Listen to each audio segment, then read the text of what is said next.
podcast with your host, Sana. Today, we are diving into a powerful conversation about identity shifting and energetic healing, the missing piece in many women's happiness. And to help me with this conversation, my guest is Tara Wiskow, an intuitive energy healer and life reinvention expert. So, listeners, like we share a bit about Tara with all of you. Tara's journey of overcoming deep emotional struggles, shedding 220 pounds naturally, and breaking free from self sabotage is nothing short of inspiring for all of us. And she now helps women release limiting beliefs and reclaim their authentic power through their transformational program, which is She Rises. And if you have ever felt, I'm speaking to specifically all the women out there, if you have ever felt stuck in patterns of self abandonment or people pleasing, this conversation is definitely for you. So get ready for some deep insights and transformative takeaways. So, with that, Tara, welcome to the show. And it's an absolute honor having you with us. Wow, thank you so much, Sana. I appreciate that beautiful introduction. I am so honored to be here with you and with your listeners today. So, thank you for bringing me on to your podcast. Great. That's really great. So, Tara, before we talk about identity shifting or energy healing, uh, would you like to share a bit about your journey with our listeners? You know, how it all started? I would love to. Yeah. I've had quite the journey of getting to where I am today. And I always rejoice in that because it's what led me to becoming who I am and allows me and to help women at the deep level that I'm able to help them. My journey started when I was 338 pounds and was suicidal. My middle son saved my life, my third suicidal attempt. And that is where I learned that the one thing that I'd not tried to lose weight was to actually love myself. I had hated on myself. I talked down to myself. I had done all things that damaged me internally, but I'd never done the one thing that was going to uplift me and heal me from the inside out, and that was loving myself. And that was the start of my journey to losing 220 pounds.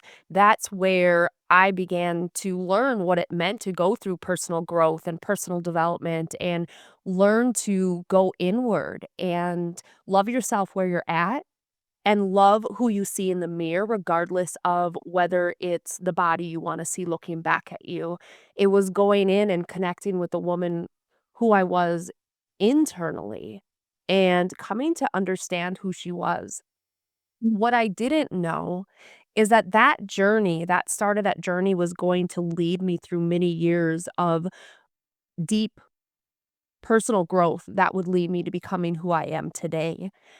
I've been a weight loss coach for over 11 years, and in 2023, I lost my baby sister to cancer.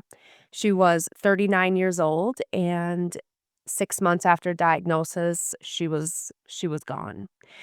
And that loss of her opened me up intuitively, and my weight loss journey, my coming through the path of learning to love myself and opening up internally to myself needed to happen in order for me to fully embrace this opening of intuition and learning that my true calling has been to be an intuitive healer for women, to help them learn how to go inward, to help them to learn to love themselves unconditionally and live authentically. Everything that I've went through in that journey has led me here to who I am today. So that's a very brief explanation of my journey, but I hope that that gives you some clarity around who I am and where I've been and what I've gone through to get to where I am today.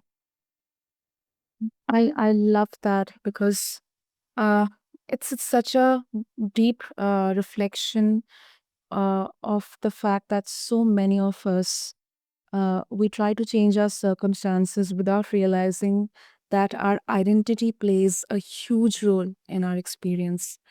And with such so many pivotal moments in your life, it really has been a very emotional journey. But I think with your determination, with a beautiful support system out there for you, I think it couldn't be possible without all these uh, you know gifts with you.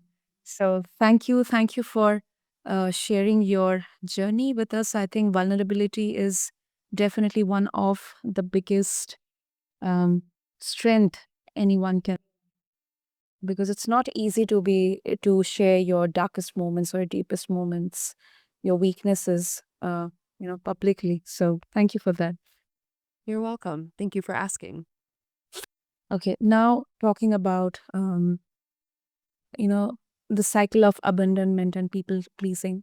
So since the kind of upbringing, if I speak uh, generally, there has been a set template for women right from childhood, that we have to meet certain expectations physically. um, we have to have specific skills to meet the societal standards, and or else it's kind of an anomaly. You are an anomaly. You are not the one who fits the society, uh, or even how a woman is defined. And I think primarily because of this, many women struggle with self abandonment, putting others needs before their own. And I have seen my mother completely neglecting herself, and just being present there for all of us, for my father, for both of me and my sister. And I have seen the effects on her physicality, and on her mental strength as well. So how can someone recognize, Tara, that they are stuck in this cycle? And what's the first step to break free? I think it's a long question, but I thought I would like to share my own experience. Yeah, thank you for sharing it. And I love this question. And I love that you asked, like, what's the first step to breaking free of this self abandonment? And one of the factors of self abandonment is people pleasing. And the word self abandonment in the world of women, we don't know exactly what that means. We don't know that it exists because, as you alluded to, Santa, we believe that we were created to do one thing, and that's to take care of everybody that comes into our life. We're supposed to be a caregiver. We're supposed to be there in all facets of making sure that those in our life that we say we love and those that say they love us back, that our one job is to make sure that they're always happy, that we're always providing for them, that we're making sure that their life is the best life possible. And Mhm. when we come to it from that way of thinking and being and operating, we begin to self-abandon because our focus is fully on them, and we forget that we exist. We forget what we need. We forget that we're important and that we have likes and that we have needs, and we begin to neglect ourselves. We begin to deny ourselves the ability to feel good or to do things that bring us joy, and it leads to us being in this state of confusion or emptiness, loss, uncertainty, because we begin to disconnect from what we really need and keep ourselves in the state of always giving to others. And that's where people pleasing really starts to show up in our lives because we're always pleasing others. And when we become disconnected from ourselves, we think that people pleasing is the one way that we can fill our soul up. That's the one way that will bring us happiness. That's the one way that we'll feel good about ourselves in our life is if we're pleasing everybody else, which is really where that self abandonment starts to show up because we're always on the outside, working outside ourselves to bring everybody into happiness or pleasure or whatever it might be, safety, and we're neglecting ourselves. So I just wanted to give that kind of a very brief overage of what self-abandonment might look like for some of your listeners. But the very first approach to stepping away from it is honestly awareness. And I say this on every single thing that I coach on, I talk about is the number one way to move away from anything, to heal ourselves of anything is always going to be awareness. Awareness of how it's showing up. And that awareness comes from honesty and vulnerability. And you already touched on vulnerability. It's hard to be vulnerable, but when we're vulnerable with ourselves and we go in and we tell ourselves, I feel like I'm just not happy. I feel like there's something missing in my life. I feel like things are not the way they're supposed to be, and there's something that I need to change. That becomes awareness. And when we become aware of that, it gives us the ability to start looking at the areas of our life where it's missing things and what happens to be missing. It's asking ourselves those questions. What about this part of my life do I really love? And writing that down. And then what part of this area of my life am I not happy with? And writing that down and then expanding it to say why? Why am I not happy with this area of my life? And then the last part of it is, what could I add to this area of my life that would bring me happiness? It's very much going in and doing that inner work and listening to our internal intuition, listening to ourselves, allowing ourselves to guide ourselves. True, true. I totally agree with you. Also, Tara, now there can be so many different opinions, especially talking about women breaking free, creating healthy boundaries, and having, that having to admit that they need self care, self compassion, and in many many aspects. And because we are seeing gradual changes in this notion, especially among women, people are becoming aware. However, there are also there's also different school of thinking where too much of self love or too much of setting boundaries uh, can may portray they may portray themselves as selfish. And genuinely women may have that fear of portraying themselves selfish, and then there can be situations where they're actually selfish. I mean, there can be so many nuances here. So what's your perspective on this? I love this question. Oh my gosh. I lived my life thinking I was selfish because I wanted more in life, and that caused me to play small, always. I never went after my dreams. I never strived for more. I always told myself that what I wanted was me just not being happy with life. And so I don't think that a woman wanting to have more, do more, be more is selfish at all. And in fact, I feel and believe and have experience with the women that I've worked with as well as myself that when we give ourselves exactly what we need, which is what feels good to us, which is what fills our soul up and sets our soul on fire, when we do that, which is not selfish at all, ladies that are out there and men who that can connect with this, because there are men that do this as well.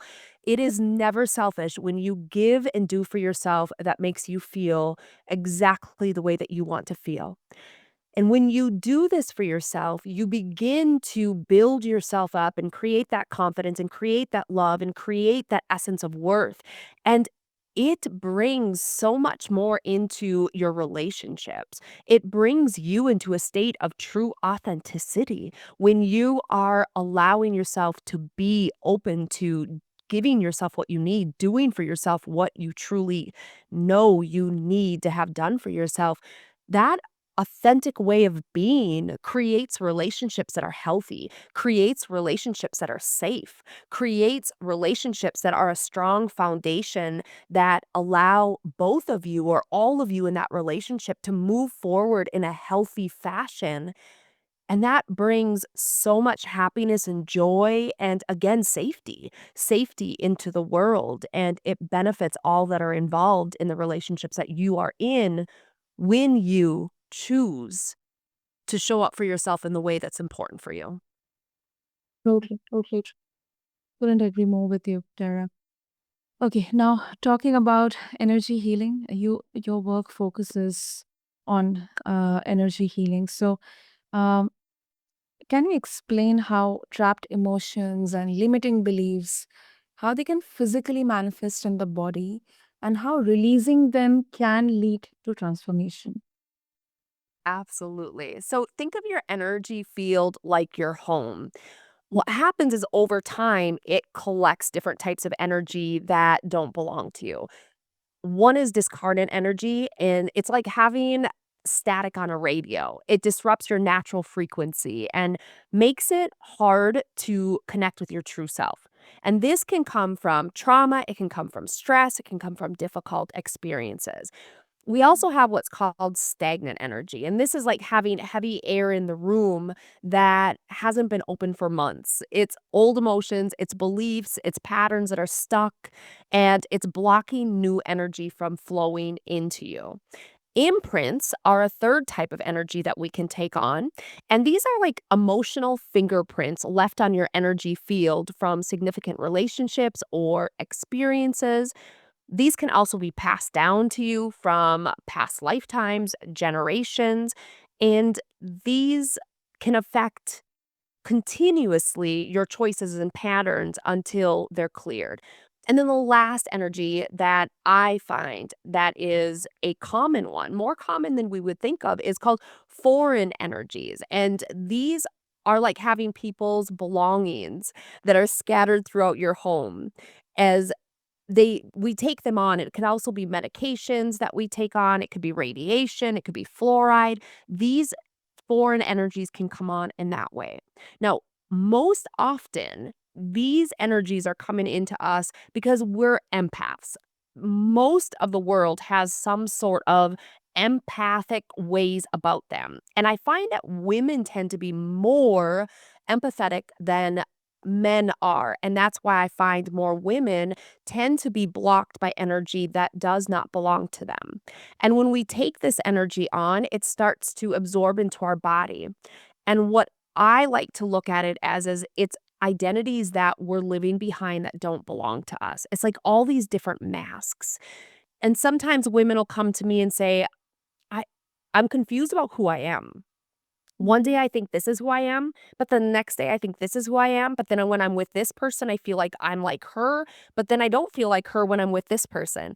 And what I found in this is it's a lot of these different energies, or as I said, identities that we're living behind because we've got so much unauthentic energy within us that doesn't belong to us.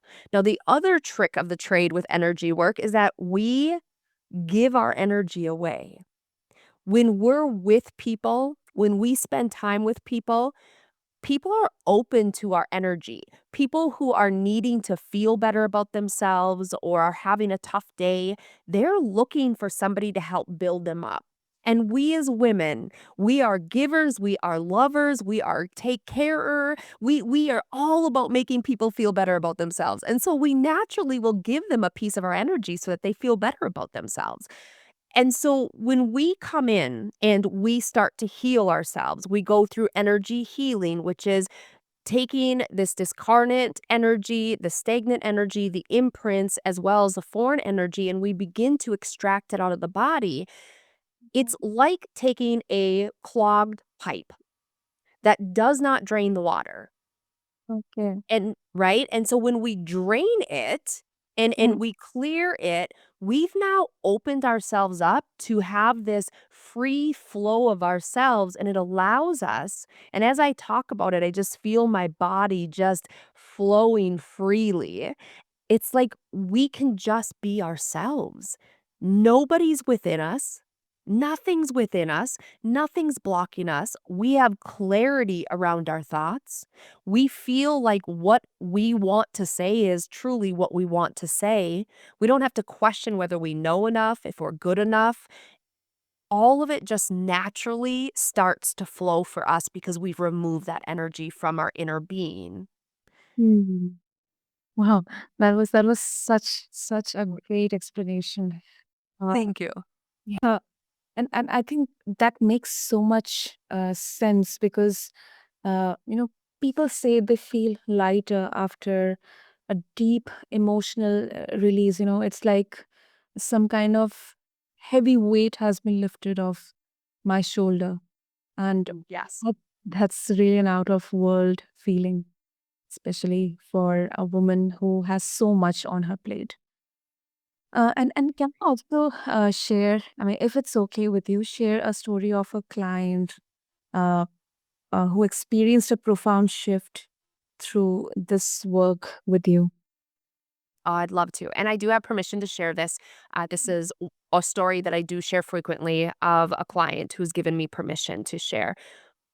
One of my women that I currently work with, and I have been, she's been in my program now for, we worked together for a year. When she came to me, she had a lot of limiting beliefs, and limiting beliefs are beliefs that we believe to be true for us. One of her strongest limiting beliefs that she had was, I'm not worthy of love. And she believed this to her core. And as an NLP practitioner, neuro linguistic programming practitioner, I took her through mental and emotional release work where we were able to uncover where she decided this belief of I'm not worthy of being loved to be true for her. And we uncovered that it became true for her when she was in the womb at 3 months along. And we release that belief. Once we release that belief, it shifted everything for her of how she started to show up in her relationships, how she began to carry herself, how she began to talk about herself and feel about herself. She was a woman who would stay at home and never go out and be in public. She believed that she had no worth, had no value, she didn't deserve to be loved. She had these very, very deep crevices of limiting beliefs and negative emotions within her that held her back. And we went through the release work of multiple limiting beliefs, negative emotions of anger, sadness, fear. And we also went through the energetic healing where I intuitively dropped into her.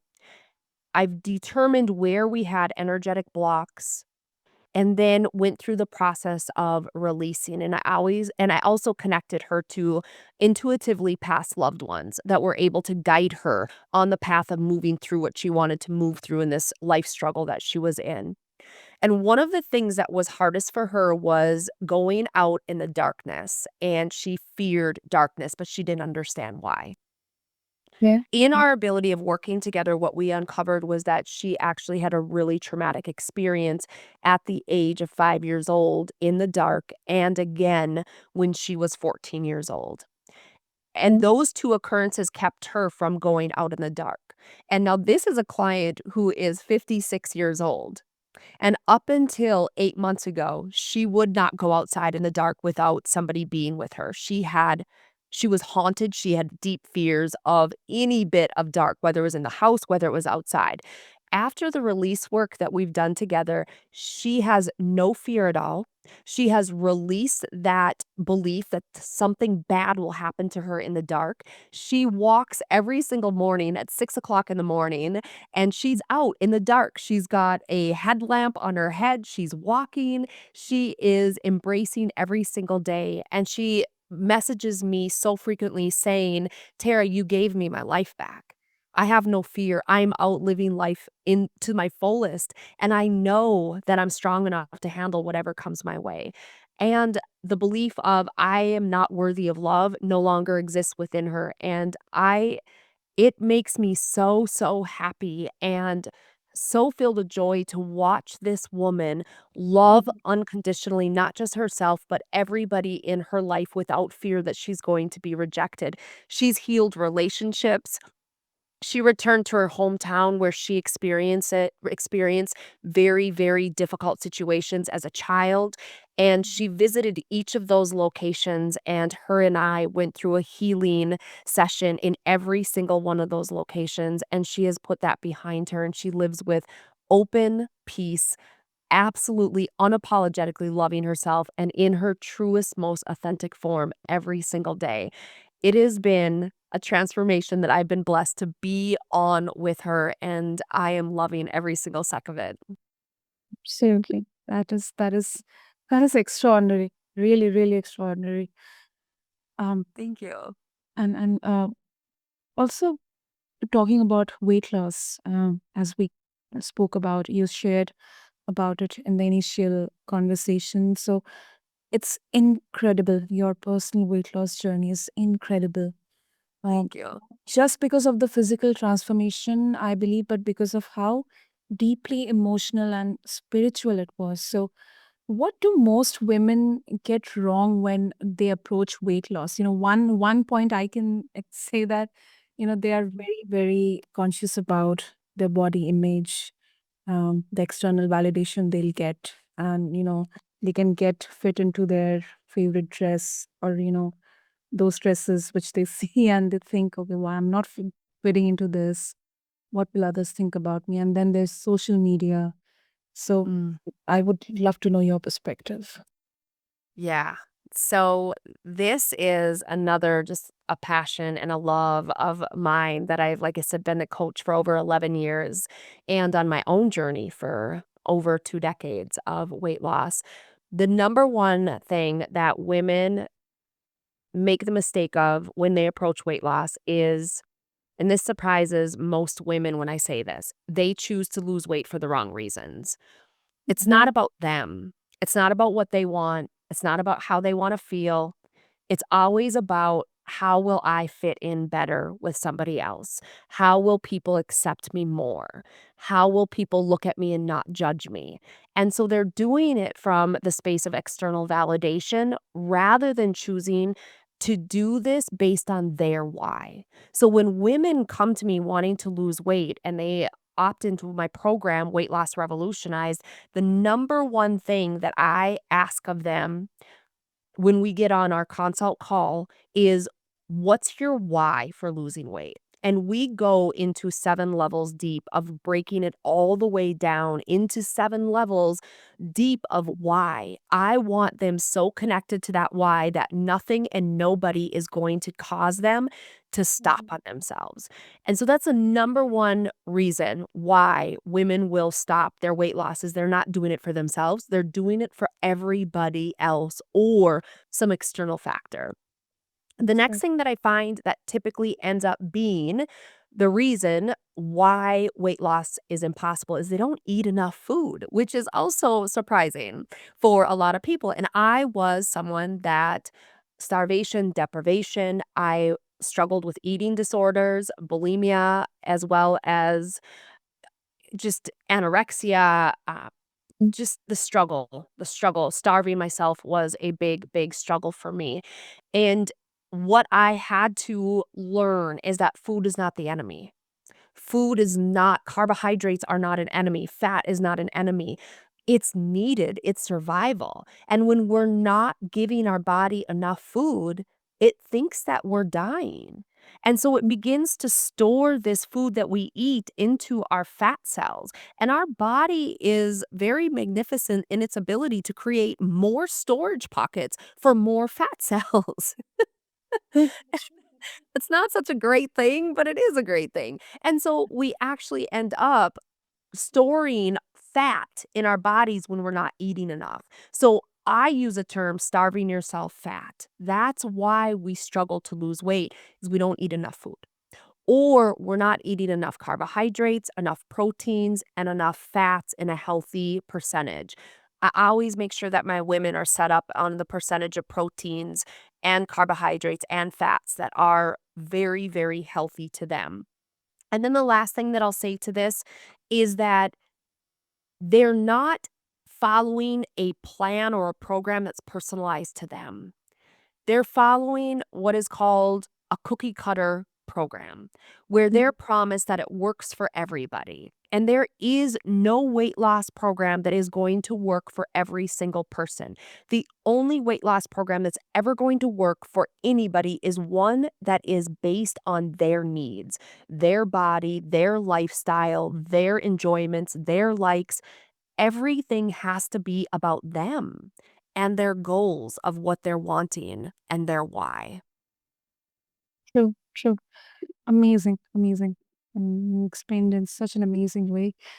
Also, um, There's a lot of misinformation about healing and personal growth. So, Tara, what's one common myth you are debunking or you would like to debunk? Because a lot of people think that healing is just a one-time event, just once done and everything is gone. You are completely healed. Mm. Yeah, healing is, you're right, Sana. It's an ongoing thing. We need to make sure that we are constantly protecting ourselves energetically, that we are what I call is soul aligned journaling, that we are creating what we want in our life by the things that we write and the things that we think. Healing comes from releasing these energetic blocks from you, releasing these identities that don't belong to you. You can balance the chakras, opening up those chakras. All of that is really, really important and essential. But if you are not shifting your mindset and shifting how you show up for yourself, you're going to continue to take on more and more energy that does not belong to you. You will be convoluted and blocked once again. And so once you go through the healing work, it's very, very important that you are also in my program She Rises, is that you are shifting how you allow people to treat you, shifting how you treat yourself, making sure that you have boundaries in place. And my goal is to help my women to actually lead with sovereignty. This is where we don't need boundaries because we are leading in a way that we're saying, this is my life, this is how I want it to be. I'm creating my every single day. And I don't need to set up boundaries because I know that I've protected myself with my self love and my knowledge of my worth, that I don't need to have boundaries in place. And so the healing is like it's not just one and done. It never is. Just like weight loss, I call it just for now thinking.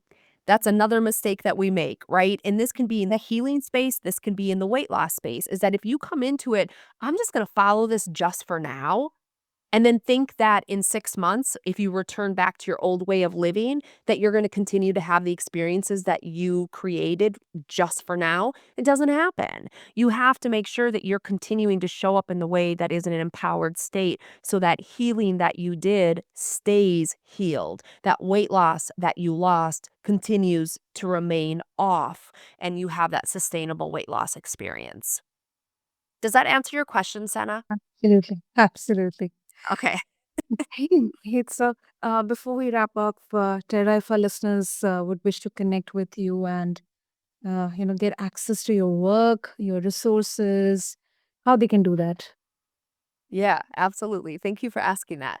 So I'm on social media. You can find me on Facebook if you just look up Tara Wiskow, and you'll find me there. Also on Instagram, it's Tara.Wiskow. So Tara with the period sign in the middle, Wiskow. You will find regular Facebook with Tara Wiskow. I decided to create a new one because when you don't really show up authentically, the algorithm on Instagram has no idea who you are. And so it's really confused. So that Instagram platform of mine is really confused. So I decided to start a new platform on Instagram, or a new profile. So Tara.Wisco is where you can find me there. I also have my own podcast, Be the Change You Need. And I'm on Apple as well as Spotify. So that's where you can find me. Beautiful. We'll have all the details mentioned in the show notes. And Tara, thank you so much for this absolutely wonderful conversation. And I really love how you have broken down identity shifting and energetic healing in such a practical yet such a spiritual way. And I think it's clear that missing peace and so many women's happiness and joy, it isn't external. It is about inside out. It's about reclaiming their own power. So thank you so much.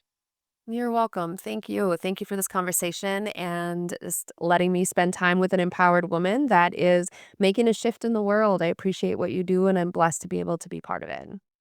Thank you. Thank you for your kind words, Sarah. So, to all of our listeners, if today's conversation has connected with you, take a moment to reflect. Where in your life have you been playing small or holding on to outdated beliefs? And remember, the life you desire isn't out of reach, it's already within you. So you just have to claim it. Until next time, stay mindful, stay present, and keep living your truth. See you in the next episode of Mindful Living. Thank you.